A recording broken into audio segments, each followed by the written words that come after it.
반갑습니다. 양신걸입니다. 어느덧 1주, 2주, 3주, 벌써 이제 4주째 돼갑니다. 제가 참 많은 강의들을 해왔습니다. 지금까지. 학교도 광신대, 남부대, 광주여대 이 세 학교를 강의를 했어요. 제가 다양한 과목들을 수업을 했죠. 건강가정사, 정신보건, 의료사회사업론, 여러 대학에서 참 다양한 강의를 했었는데요. 실은 제가 너무 어떻게 보면 사회복지를 몰랐구나 하는 생각이 들 정도입니다. 모든 사회복지의 기초는 성경이 있었구나 하는 걸 이제서 알게 됐어요. 실은 제가 너무도 창피한 이야기죠.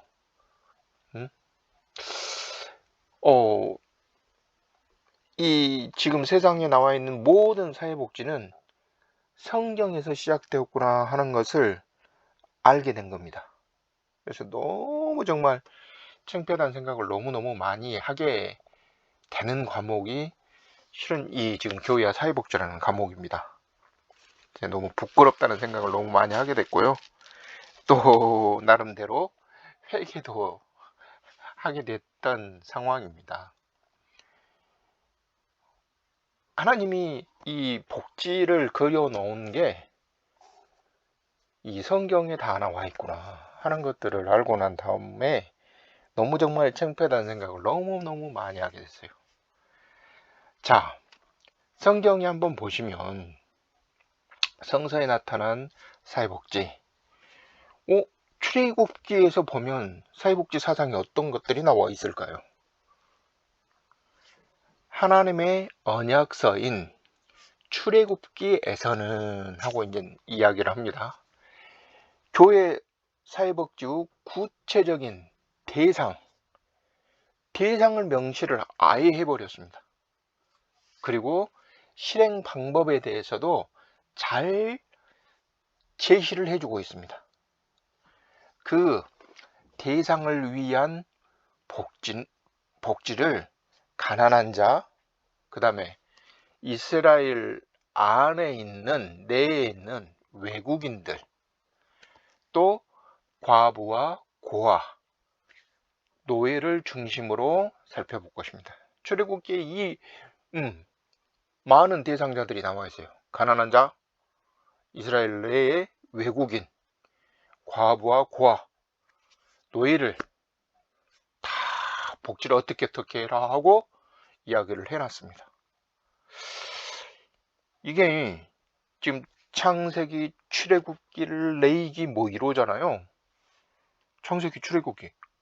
이야, 얼마나 정말 오래전 이야기입니까? 우리나라 한번 이야기해 볼까요?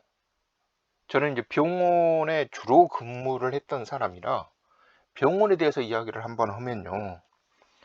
실은 지금은 그렇지 않습니다만 불과 얼마 전까지도 참 부끄러운 일이 있었던 것이 뭐였냐면, 지금 우리나라에 외국인 노동자들이 참 많이 들어와 있죠.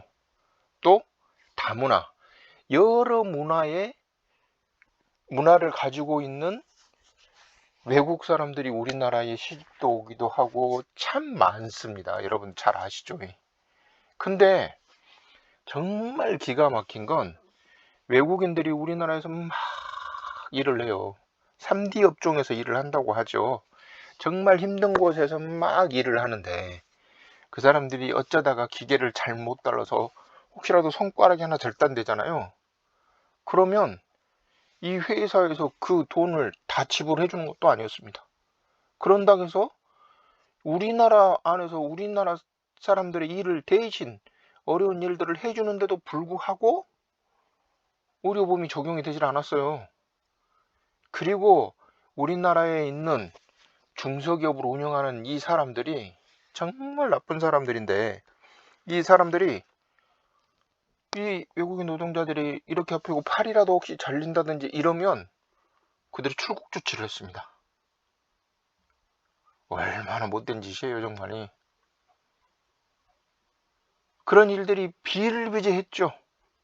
그런데 이게 정말 이제 요 근래에 들어와 가지고 이제는 외국인들도 우리 보험을 적용을 받습니다. 옛날에는 그걸 안 했죠. 옛날에는 적용받지 못했습니다. 그리고 또 다치거나 그러면 재활까지 다 신경을 써주게끔 되고 강제 출국을 이제는 당하지 않습니다. 이야, 그런데 이 지금 성경 안에 출애굽기 시대 이스라엘 내의 외국인들, 응? 이스라엘 백성이 아닌 외국인들을 복지 대상에 집어넣었다는 게 정말로 저는 기가 막히다는 생각밖에 들질 않습니다. 복지 대상을 정말 일일이 이렇게 나열했다는 그 자체도 정말 저는 굉장히 높이 사는 부분이지만 대상뿐만이 아니라 실행 방법에 대해서도 잘 제시했다는 것에 대해서도 정말 저는 하나님을 높여드릴 수밖에 없는 것 같아요. 가난한 자를 위한 복지, 이방인들, 응?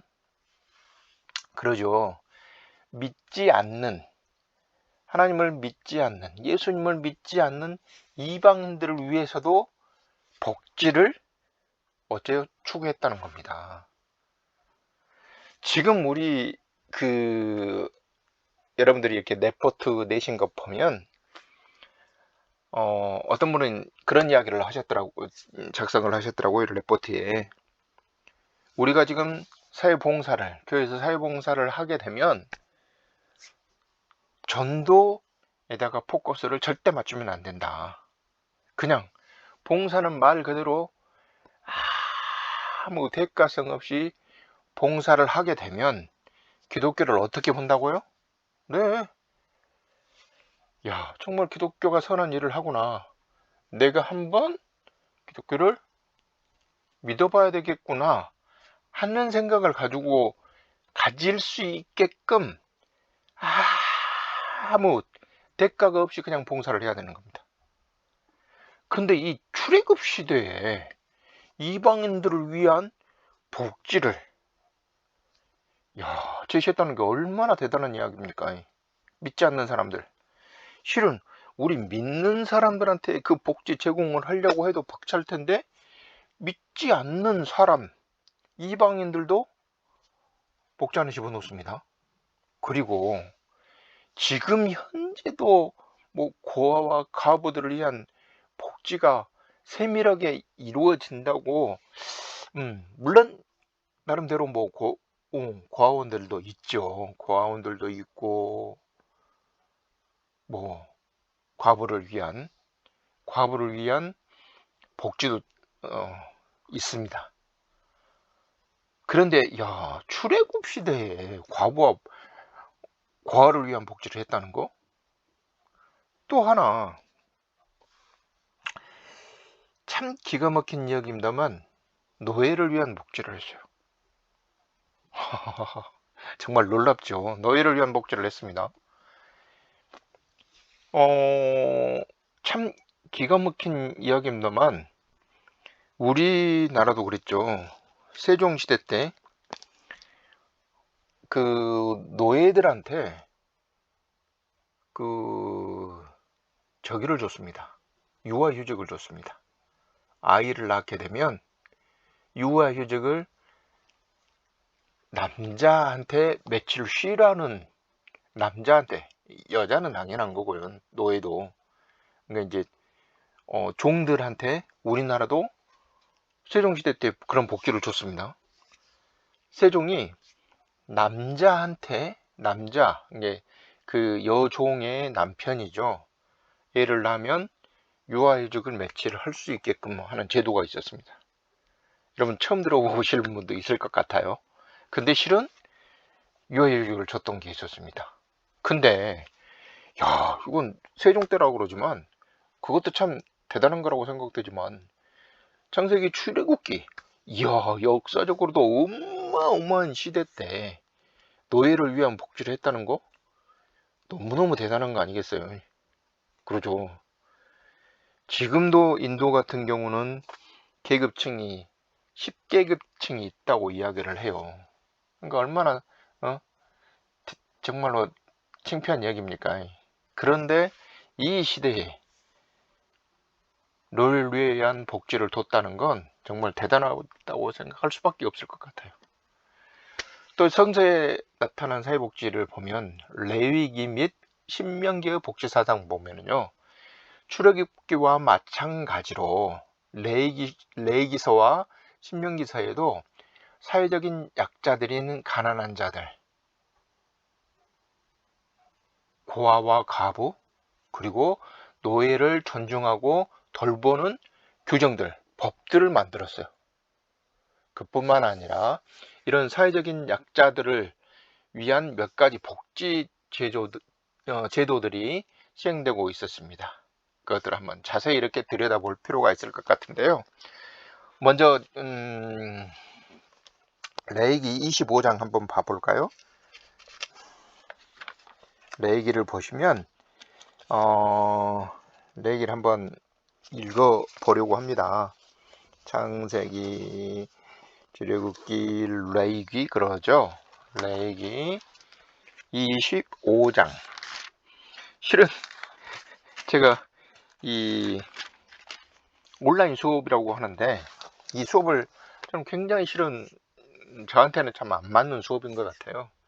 학생분들한테 서로 이렇게 토킹 어바웃 해가면서 질문도 던지고 웃고 즐기면서 또 대답하고, 저도 실은 잘 모르는 부분들은 또 여러분들한테 이렇게 듣고 배울 수도 있으니까요. 그래야 되는데 참 이건 저한테 정말 안 맞는 수업 중에 하나인 것 같아요. 근데 유일하게 이 온라인 수업하면서 제가 하나 좋은 것이 있습니다.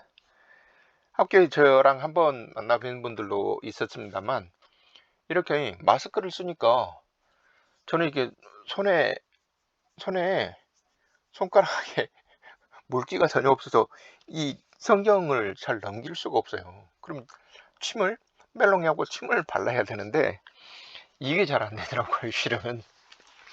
그래서 그걸 할 수 없어서 참 답답했었는데 지금 이렇게 온라인 수업을 하니까 춤은 제 나름대로 이렇게 붙일 수 있어서 너무 좋습니다. 레위기 25장 35절에서 37절 한번 보겠습니다.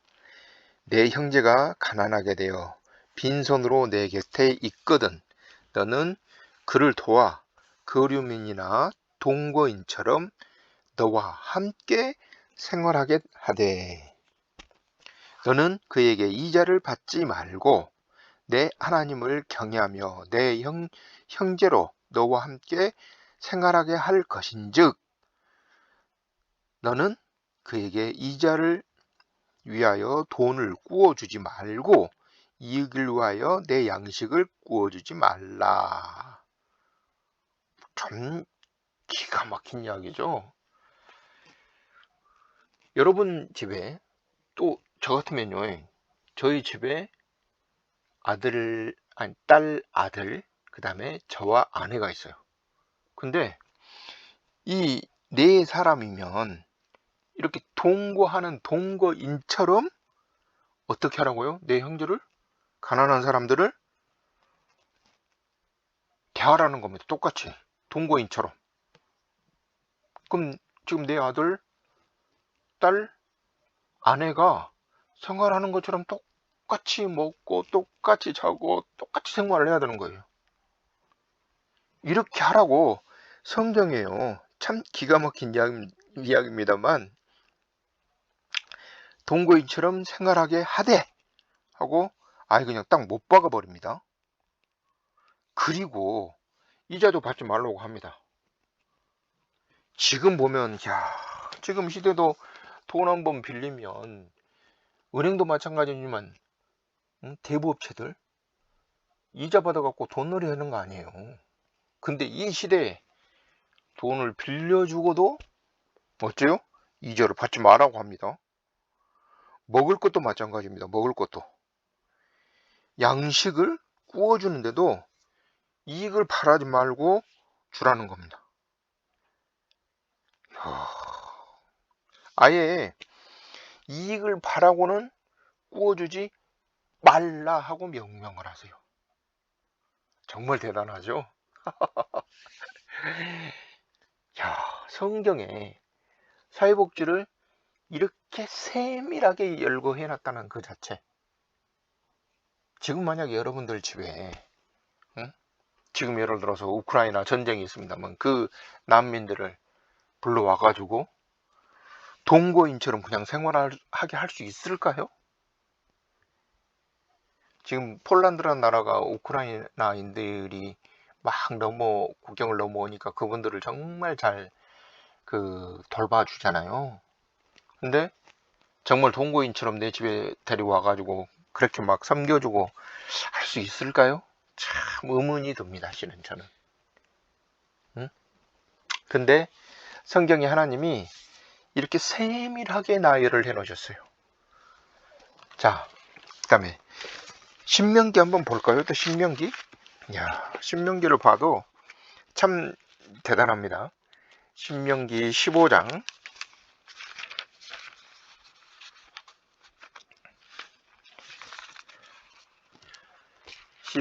1절부터 4절 한번 볼까요?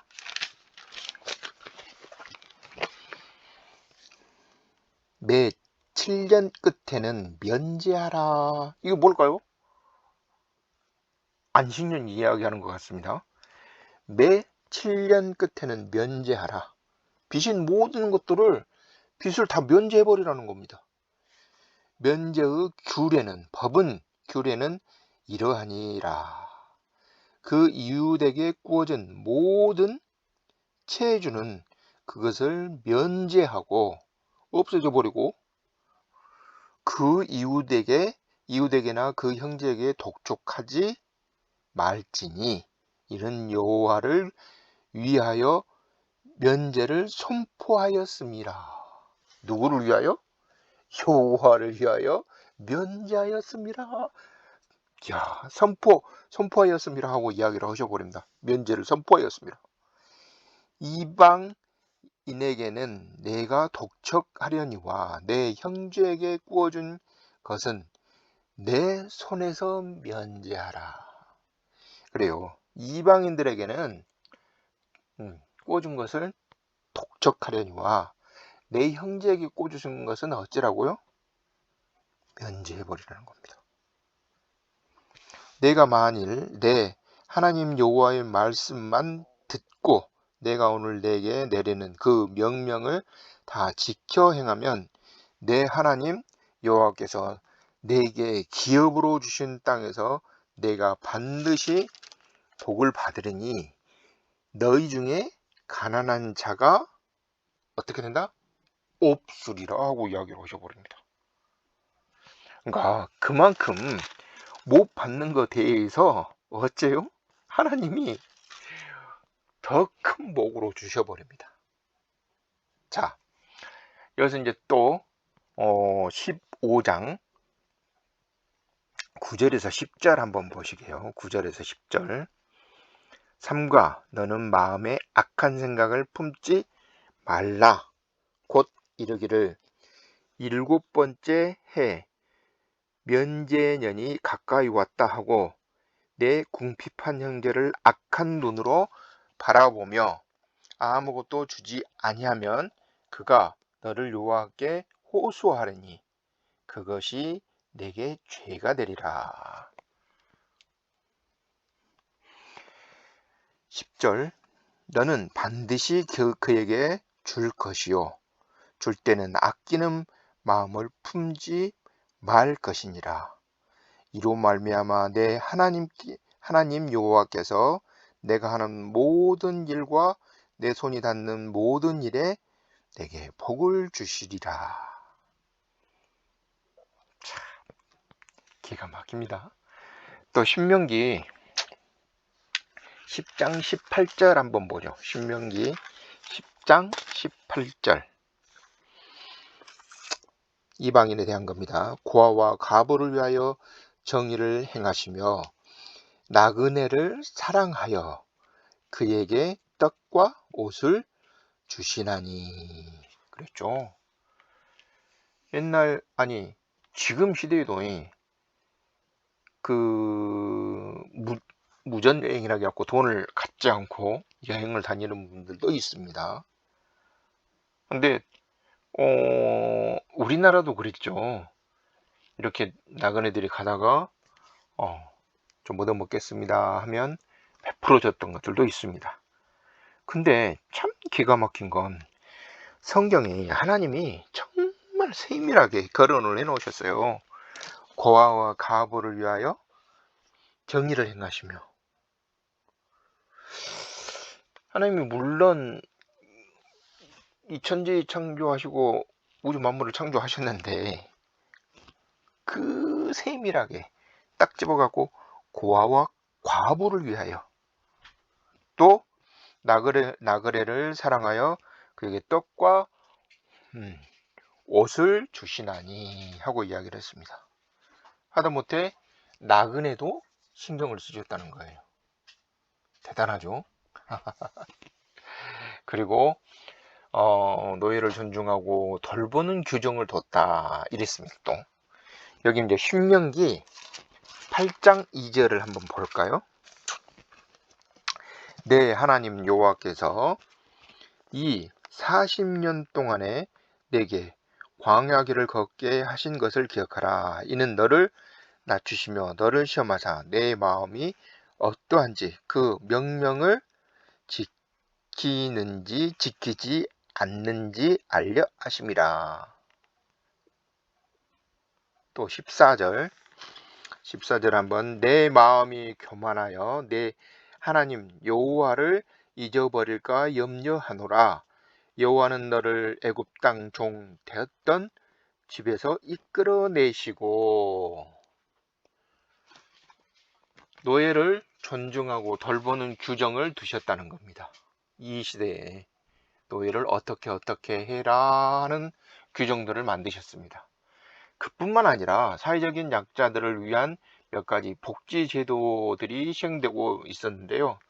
그것들을 어떤 사상들도 살펴볼 필요가 있는데요. 11조를 보시면 그래요. 11조? 저는 그냥 어렸을 때부터 배웠던 게 11조? 너 수입이 있으면 그 11조 100만 원을 보면 10만 원을 해라. 그건 하나님 거다. 하나님 거를 도둑질하지 말아라. 저는 이제 그렇게만 배웠어요. 근데 성경에 보면 11조를 또 어떻게 사용해라 하고 또 이야기를 해놓는 것이 있는데 그 뜻을 알고 나니까 전 또 한번 감명을 받지 않을 수가 없었던 것이 있었네요. 보시면 11조 복지제도, 후대 유대인들은 이 11조를 가난한 자들을 위해 11조를 사용을 했습니다. 대단하죠.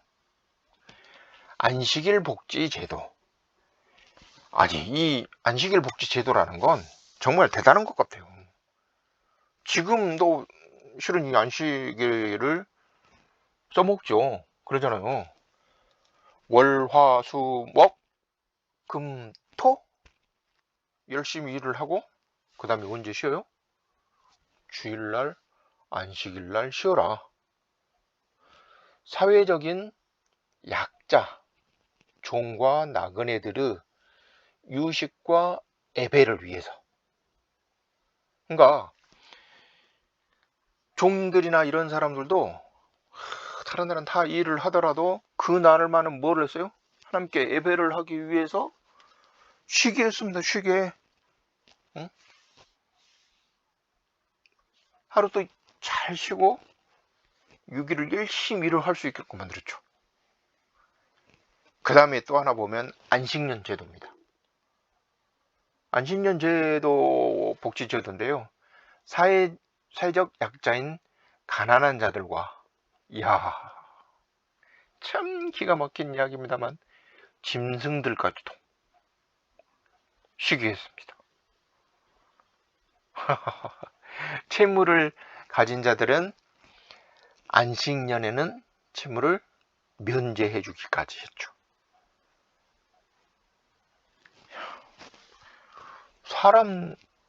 사람들은 그래요. 어떻게 보면 안식년이라는 제도를 당연히 줄 수 있을 거라 생각할 수도 있을 것 같습니다만, 짐승들까지도, 열심히 일하는 소, 열심히 일한 말, 낙타들까지도 안식년 제도를 두어서 쉬게 했다는 겁니다. 너무나 대단한 일 같지 않습니까? 대단한 일이죠. 대단한 일입니다.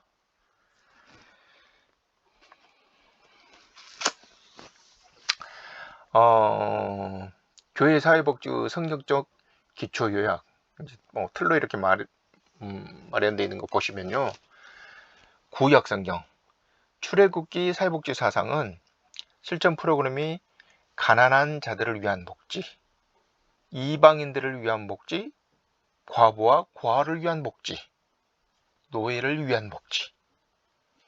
대상자는 가난한 자, 외국인, 과부, 고아, 노예였습니다.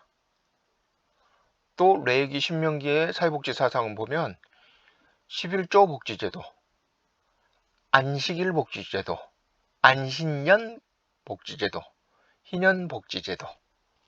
그렇죠. 가난한 자들, 이방인, 외국인이죠. 과부와 고아들, 그 다음에 채무자들, 돈 안 받는 거. 그 다음에 희년 복지, 이스라엘 백성들을 위해서. 이 근본적인 어떤 특징은 구약의 복지 규정들은 사회의 소외된 자, 약한 자들에 대한 하나님의 관심과 돌봄이 아주 구체적으로 나타나 있습니다. 사회복지를 아주 세심하게 설계를 해 놓으셨어요. 더 나아가 구약의 복지 사상은 현재적 의미에서 사회복지 체계와 사랑의 실천을 위한 하나의 기본 토대를 제공하며 실천을 위한 바로미터 역할을 했다고 합니다. 사복음서의 사회봉사, 가난하고 병든 자에 대한 사랑의 실천, 선한 사마리아의 비유를 통해 이웃에 대한 사랑의 실천, 서로 사랑의 실천을 위한 가난한 자, 병든 자, 억압받는 자, 이 사람들한테 포커스를 맞춰 놓은 겁니다.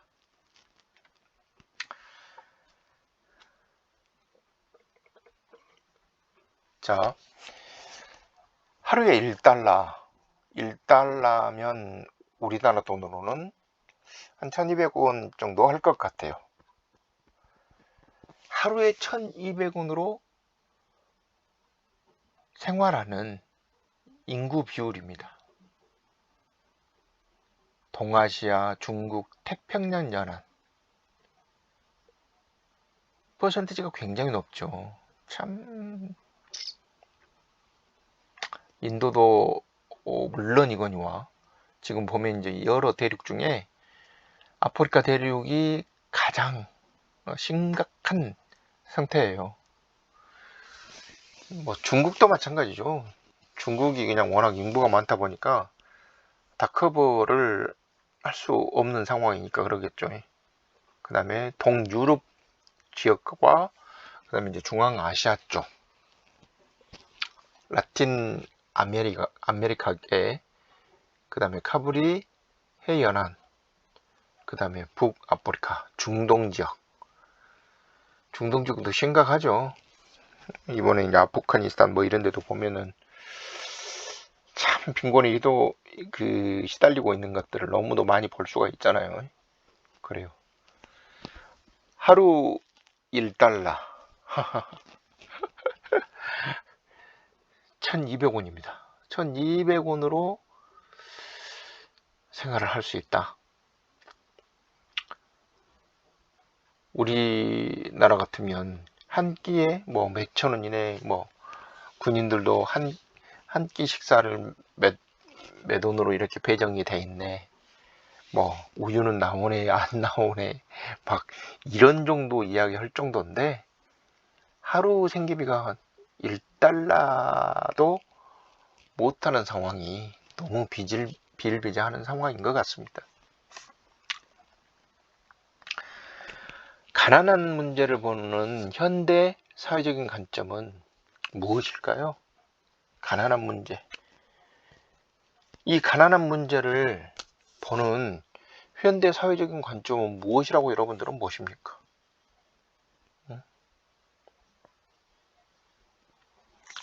또 성경에 나타나는 가난 문제에 대한 관점과 접근 방법은 무엇이 있을까요? 이 두 가지는 여러분들한테 숙제 드리는 겁니다. 숙제.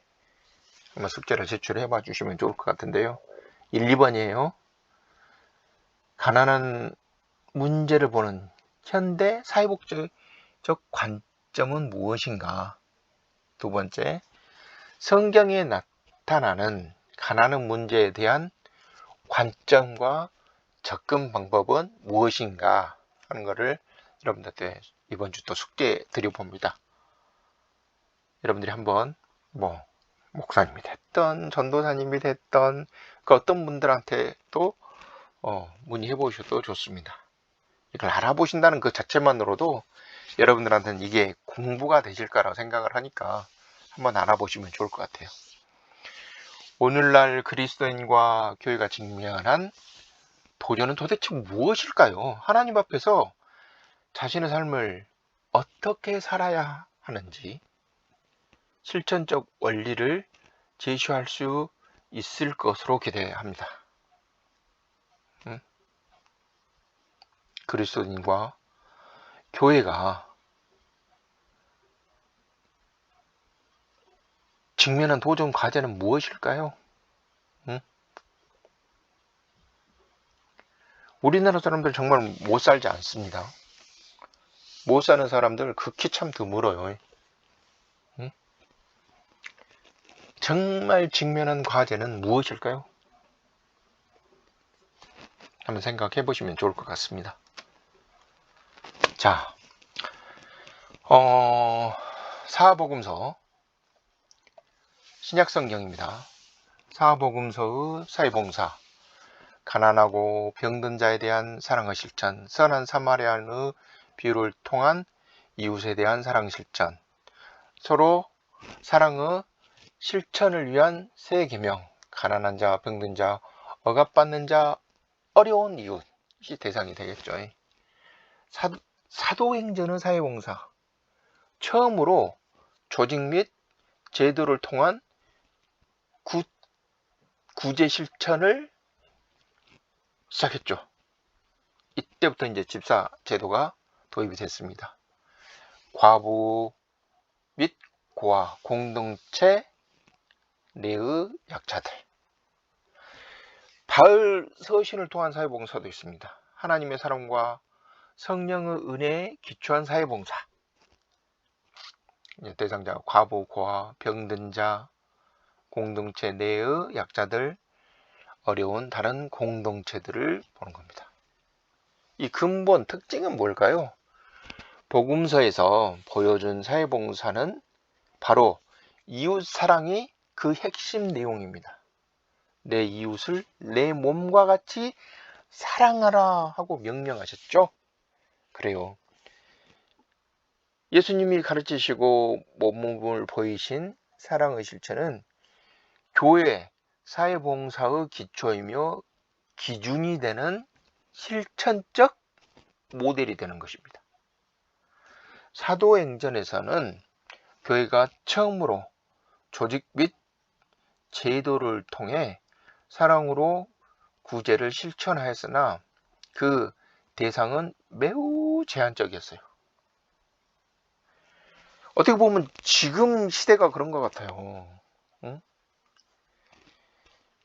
좀 조직화되고 뭐 제도화된 건 사실입니다만, 교회가 이 봉사활동이 확장되는 게 아니라 어째요? 매우 제한적으로 지금 진행되고 있어요. 세 번째, 바울은 사회복지를 위한 섬김 봉사를 예수 가르침과 사랑의 실천적 모델에 따랐습니다. 모델에 따랐어요. 예수님이 하신 것을 그대로 따라했습니다. 자, 하나님을 아는 지식을 소유한 그리스도인이 그것을 자신의 생활에 실천할 수 있는 방법은 무엇일까요? 어떻게 구체화할 수 있을까요? 응?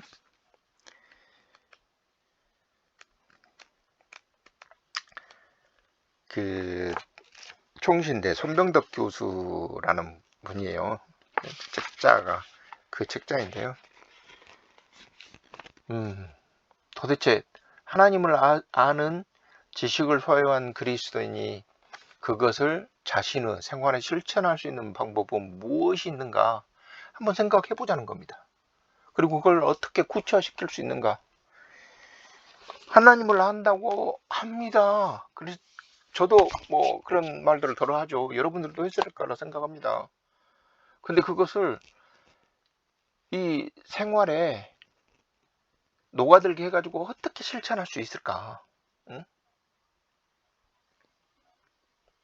내가 어떤 목적을 갖고 있지 않고 그냥 그걸 온전히 그들에게 전파할 수 있는 것은 뭘까? 인간이 자신의 존재를 이해하고 세상 속에서 자신의 존재를 이해하고 세상 속에서 자신의 관계와 삶의 목적을 이해하기 위하여 가장 먼저 선행을 해야 하는 것은 하나님 앞에 서는 것, 하나님의 임재를 경험하는 것입니다.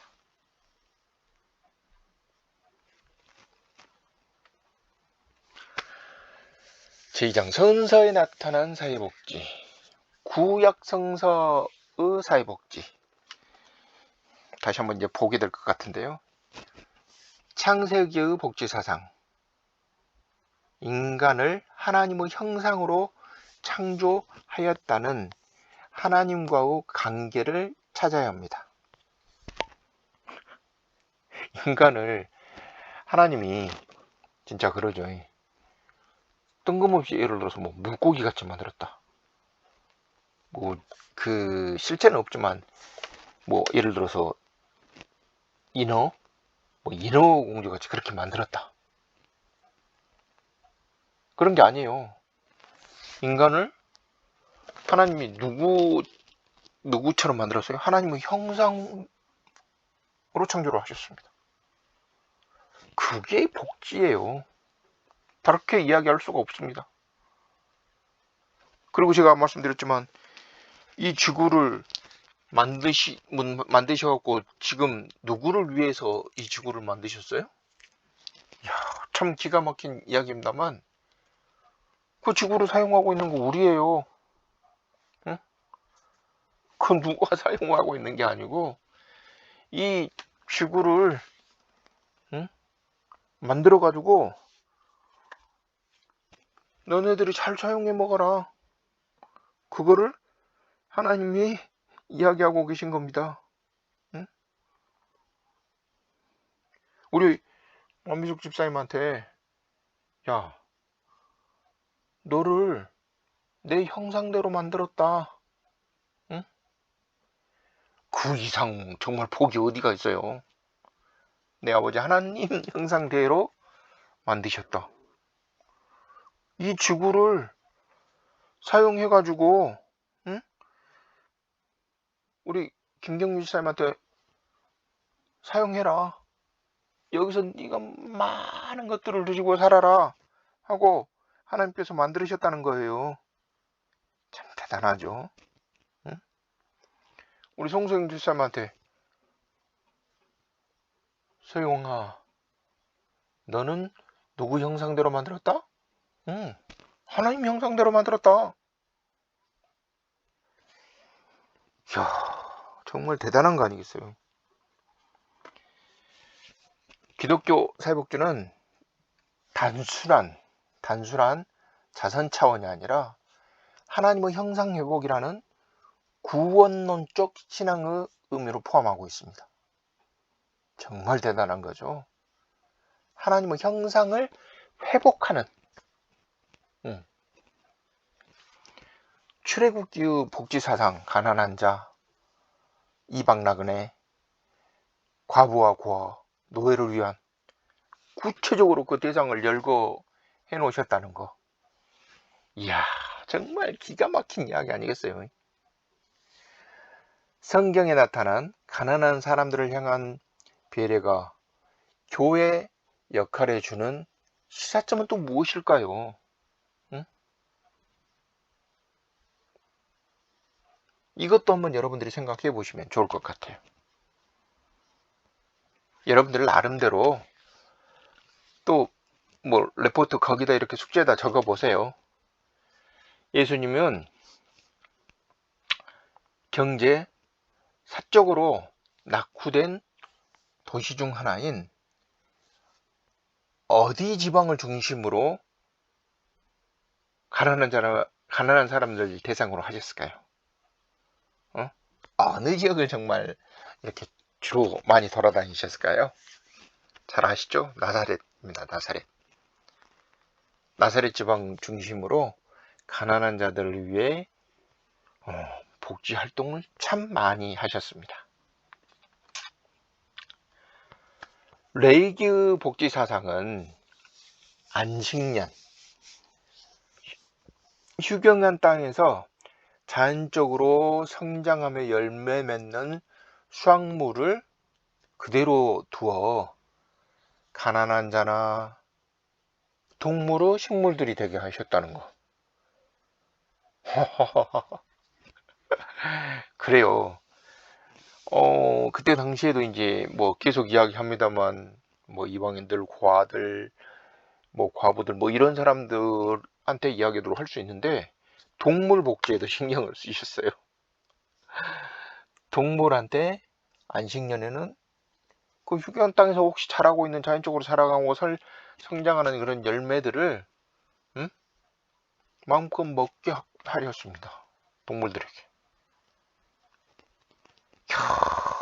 지금 보면 저는 아파트 삽니다만 아파트에도 아주 조그만 어디 틈 공간만 있으면 우리나라 사람들 정말 금금 뭐 하기도 하고 그냥 막 정말 너무너무 그 일 중독에 너무 부지런히 사시는 것 같은데 그 조금만 있으면 조그만 어떤 틈이나 땅이 있으면 뭐해요 거기다가?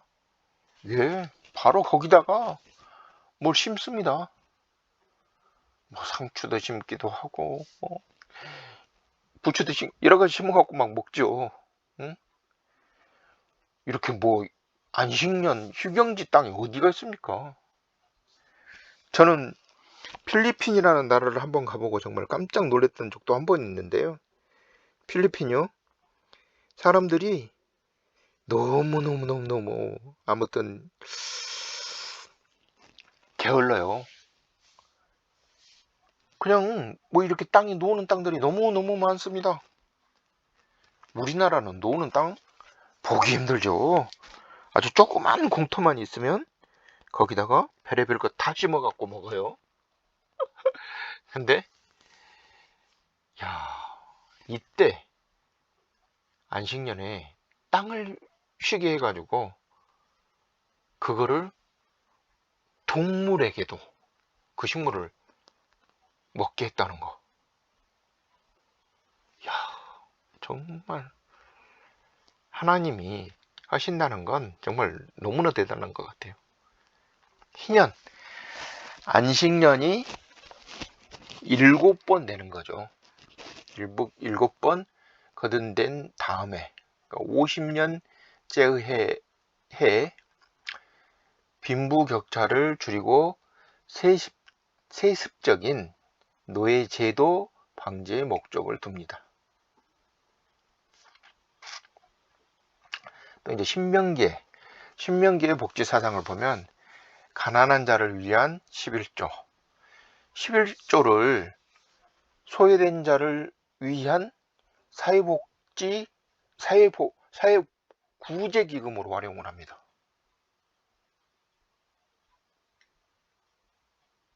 11조를 당연히 지금은 내야 된다고 이야기를 하죠. 근데 그 11조를 어디에다 사용했느냐? 가난한 자를 위해 사용했습니다.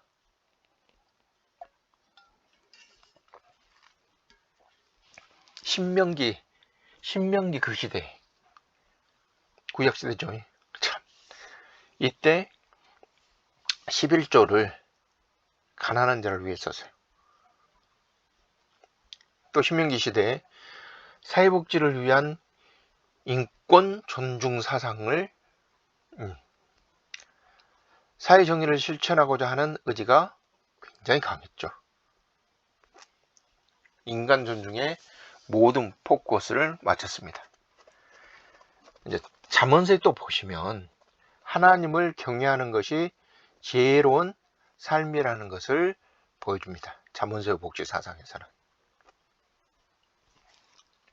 여러분들한테 뭐 이렇게 제가 성경에 복지가 뭐뭐 나와 있을까요? 그랬더니 어떤 분 한 2개, 3개 이렇게 적어냈는데 지금 구약에만 이렇게 축축축 나와 있는데 너무도 많죠. 뭐 레위기, 신명기, 잠언서, 출애굽기 뭐 다 나옵니다.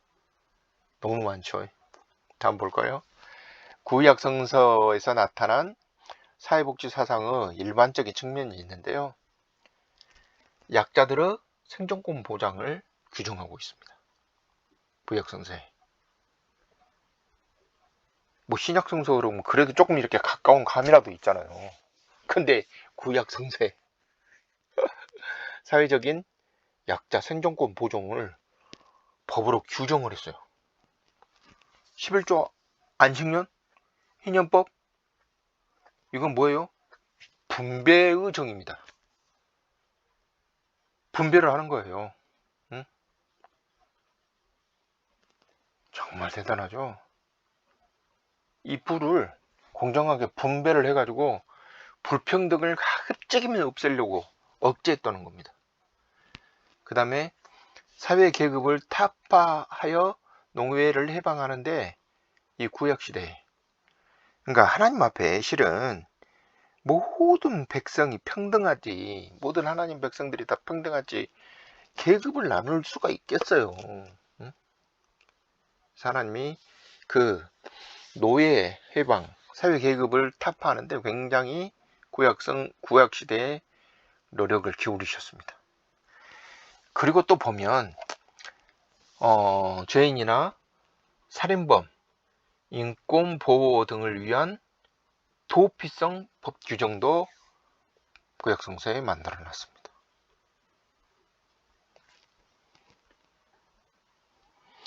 신약성서에 사복음서죠. 사복음서에 이웃사랑에 대한 행위, 그 다음에 빈민구제, 내 이웃을 내 몸과 같이 사랑하라. 마태복음 22장 39절에 나와 있죠. 신약 성서 안에서 사회복지 사상은 하나님을 경외하고 구원받은 기쁨으로 서로 사랑하면서 감사하는 마음으로 이웃을 누구와 같이? 내 몸과 같이 사랑하는 구속사적 의미의 통정적 사회복지 사상으로 일관되어 있습니다.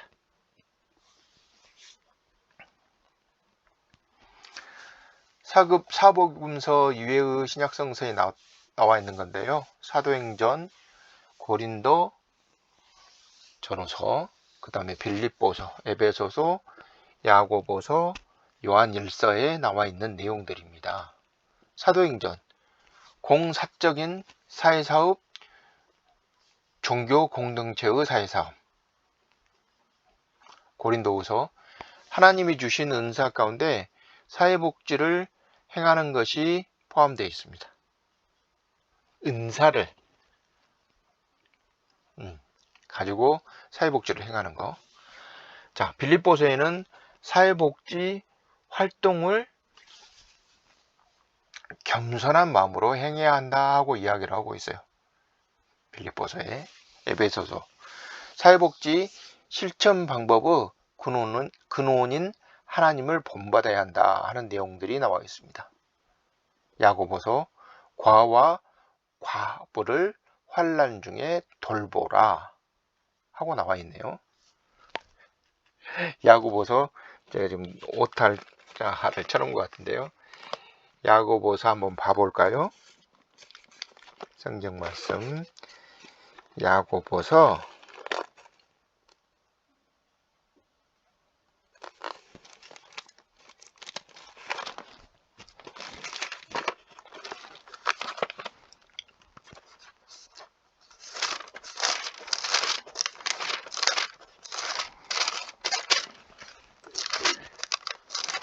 잠시만요.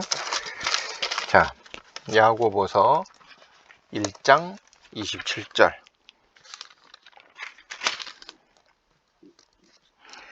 하나님 아버지 앞에서 정결하고 더러움이 없는 경건은 곧 고아와 과부를 환난 중에 돌보고 또 자기를 지켜 세속에 물들지 아니하는 것이니라. 그래요. 여러분들이 지금 보신 대로입니다. 제가 금방 읽어드린 대로예요. 고아와 과부를 지켜라 하고 이야기하고 계시죠.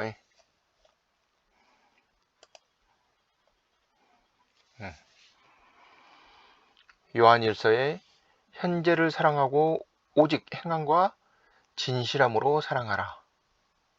이웃을 사랑하라는 내용을 또 이야기를 또 하고 계십니다. 구약 성경 처음부터 신약 성경까지 하나님은 오직 정말 어렵고 힘든 사람들을 위해서 복지를 행하라, 복지를 행하라, 복지를 해라 하고 계속 주장하고 계세요.